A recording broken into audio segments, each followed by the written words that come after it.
Mesdames, Messieurs, chers amis, la fierté et, disons-le, la grandeur avec lesquelles la France doit renouer passe, c'est l'évidence, par le redressement de son école et de son université.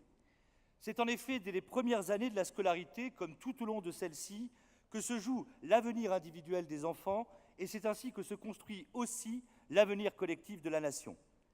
Le fait que notre école soit aujourd'hui devenue si profondément inégalitaire, si largement exposée à la violence sociale, qu'elle produise tant d'échecs scolaires et ne garantisse plus l'avenir, quand, et nous devons nous le rappeler, elle était, il y a quelques décennies encore, l'une des meilleures au monde, constitue l'un des révélateurs les plus clairs de ce que la nation, par la faute de ceux qui la gouvernent depuis 40 ans, a renoncé à elle-même, a perdu ses ambitions et n'a plus grande idée de son avenir. Service organique de la République, l'école doit pourtant faire la grandeur et la fierté de la France. Et l'école d'une France fière, c'est une école qui transmet et par laquelle la France se transmet. Toute chose que portent, c'est l'évidence, les engagements rassemblés dans le projet présidentiel de Marine Le Pen. Ce que tout parent veut pour ses propres enfants, la France ne peut aussi que le vouloir pour les enfants et les jeunes qui sont confiés à son école, qu'ils puissent donner le meilleur d'eux-mêmes, aller aussi loin que leurs capacités le leur permettent, en s'épanouissant et se réalisant dans l'effort pour trouver leur juste place dans la vie active. Ces finalités sont traversées par un impératif de justice. L'école ne doit certes pas maintenir les inégalités sociales d'origine. Elle doit au contraire les réduire et les combler, et pour cela permettre à chaque enfant, en fonction de ses efforts et de son mérite, de s'élever au-dessus de sa condition d'origine. N'est-ce pas là d'ailleurs le vœu le plus cher de chaque parent, de chaque famille, que celui de voir ses enfants mieux réussir qu'eux-mêmes?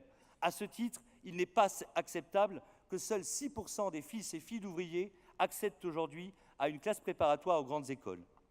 Car c'est à l'école d'abord de relever le défi de l'égalité.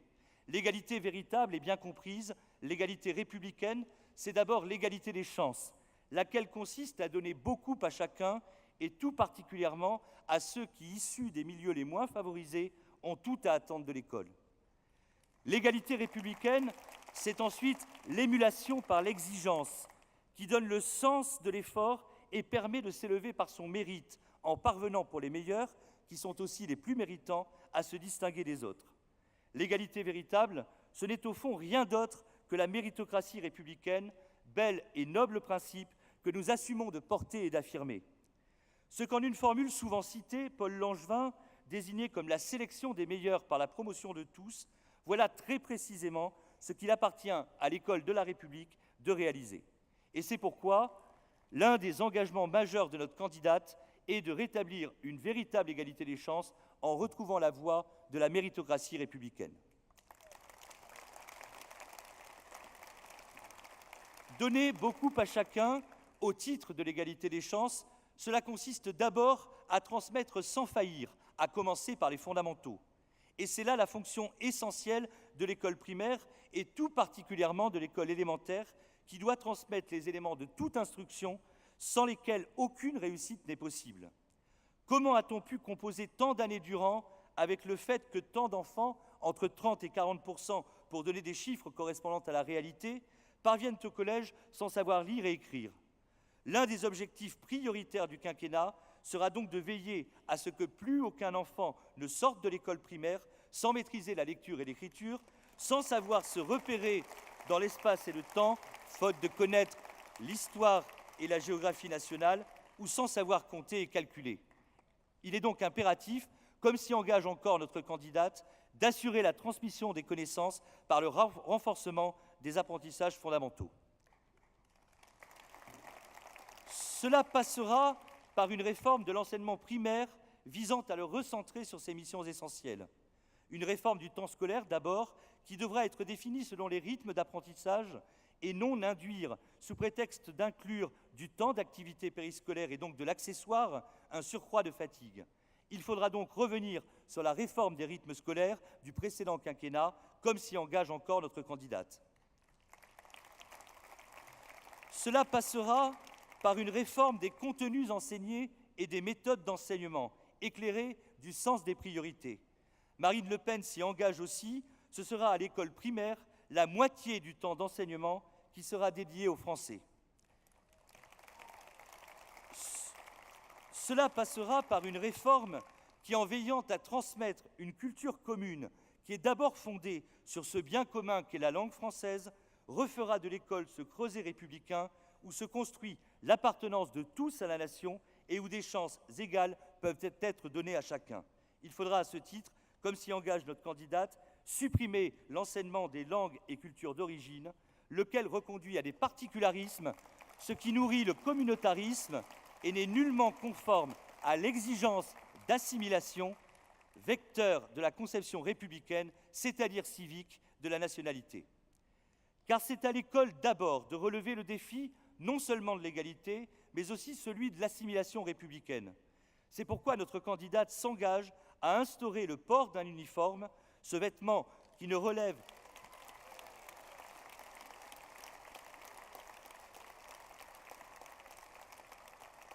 uniforme qui ne relève d'aucun passéisme, mais est au contraire pleinement adapté aux enjeux de notre temps, se justifie à plusieurs titres.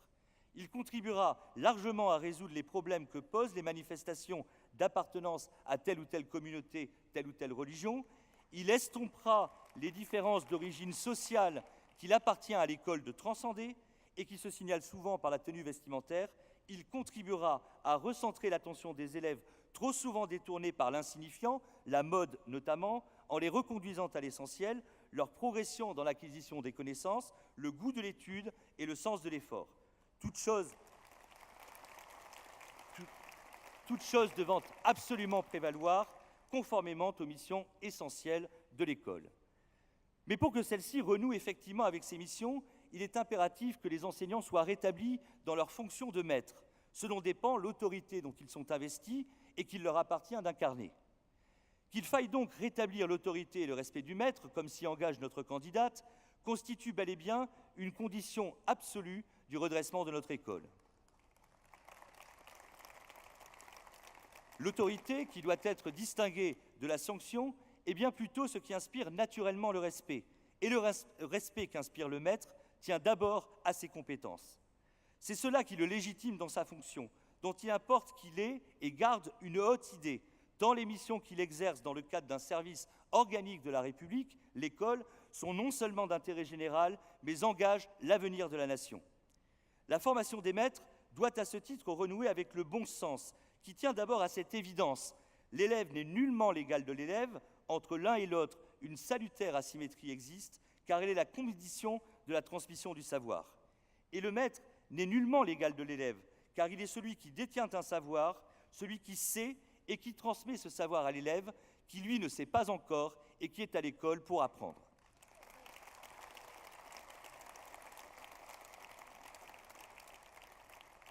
Le maître n'est ni un accompagnateur vers le savoir, ni un éducateur. Il n'a pas à nouer des rapports de camaraderie avec ses élèves, mais doit maintenir une distance, la verticalité d'un rapport à l'élève. C'est en effet à cette condition que l'instituteur, comme on disait encore récemment, ou le professeur, celui qui est reconnu comme compétent en un domaine particulier, est pleinement un maître dont l'autorité indiscutée inspire naturellement le respect. Mais l'accomplissement par les maîtres de leur noble mission suppose la sanctuarisation des établissements scolaires, lieu dédié à la transmission du savoir et où ne saurait donc être tolérée la moindre incivilité et a fortiori tout ce qui pourrait menacer la sécurité des élèves comme des personnels.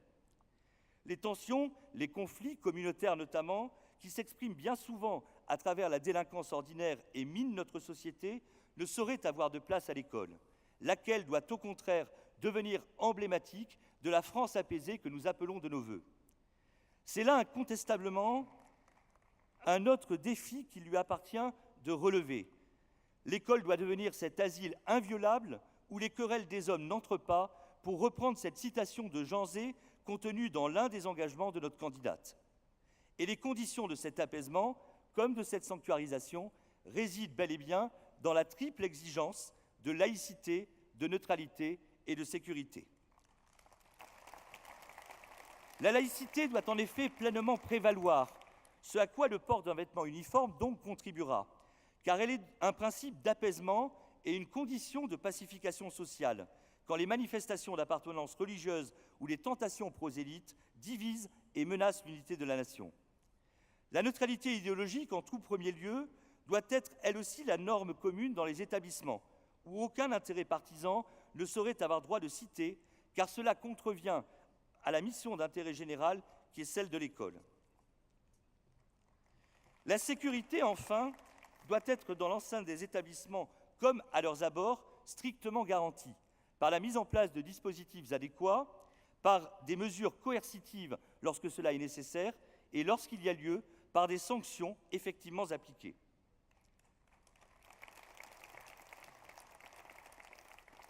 Telles sont donc les conditions impératives pour que les établissements scolaires, trop souvent gangrénés par les incivilités, la délinquance et la violence ordinaire, deviennent ces lieux où s'effectue pleinement la transmission du savoir qui émancipe et élève socialement. Mais pour que notre école et notre université permettent la sélection des meilleurs par la promotion de tous, encore faut-il qu'elles proposent à chacun, selon ses aptitudes et ses goûts, des voies permettant de s'accomplir en trouvant du sens, des raisons d'épanouissement personnel et des motifs de reconnaissance sociale. Ce sont là les conditions pour que l'orientation des uns et des autres se fasse de façon raisonnée et pour que la nécessaire sélection entre ceux qui poursuivront des études longues et ceux qui s'orienteront vers des métiers plus manuels et techniques ne soit vécue par personne comme un échec ou une relégation. L'un des principaux chantiers est ici celui de la revalorisation effective de la voie professionnelle, qui ne doit plus être choisie par défaut. L'impératif est de revaloriser l'apprentissage qui doit faire, et sans nul doute précocement, l'objet d'un choix pleinement volontaire et positif. Cela ne pouvant être le cas qu'à partir du moment où cette filière sera pleinement qualifiante, où les apprentis comme les employeurs y trouveront les uns et les autres leur compte. C'est chose réaliste du fait des débouchés qui incontestablement existent. C'est de surcroît ce que doit viser une volonté politique qui, à juste titre, ne consent pas à la mort progressive de notre artisanat, de nos commerces et de notre industrie. Et c'est justement pourquoi Marine Le Pen s'engage à développer massivement l'alternance par des contrats d'apprentissage et des contrats de professionnalisation dans l'artisanat, le secteur public et privé, et de rendre la formation professionnelle plus efficace, moins opaque et moins coûteuse. De façon plus générale, c'est à une grande réforme du système scolaire et d'enseignement supérieur, le refondant sur la pratique de l'orientation positive et de la sélection juste, qu'il faudra procéder. Lorsqu'aucune sélection n'est opérée, ce qui est singulièrement le cas aujourd'hui au collège et dans certaines filières universitaires, c'est, conséquence inévitable, à la massification, à l'abaissement du niveau et à la dévalorisation des études et des diplômes qu'on assiste. Ainsi faudra-t-il, au cours du quinquennat, procéder à la suppression progressive du collège unique, qui, sous prétexte de faussement démocratiser le collège, a fait triompher la médiocrité et produit un échec scolaire massif.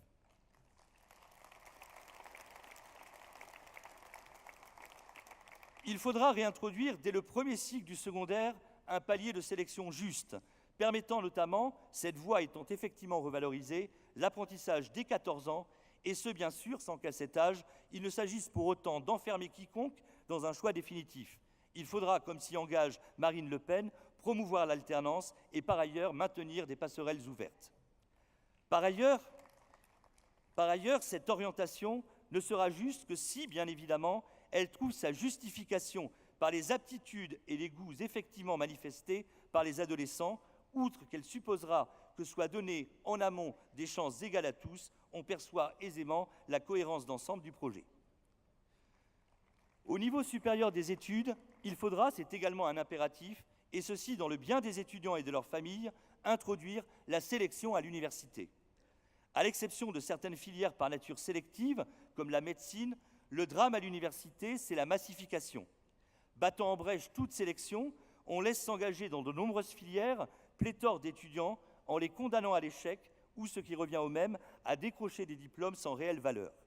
Eh bien, quitte à provoquer une petite révolution culturelle, et ceci donc dans l'intérêt des étudiants qui doivent cesser d'être abusés quant aux débouchés réels des études qu'ils poursuivent, il faudra instaurer ici aussi des paliers de sélection justes.